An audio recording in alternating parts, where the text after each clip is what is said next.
Lourdes Chica.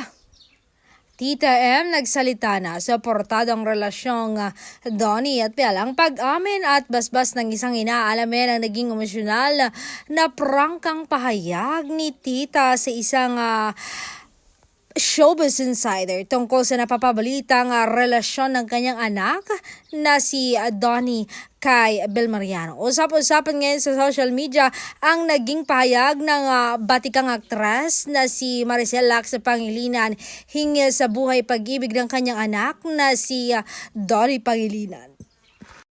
Sa kanyang naging panayam sa isang Showbiz Insider, diretsa niyang inihayag ni Tita na basta masaya sa kanyang anak ay masaya na rin siya bilang isang ina.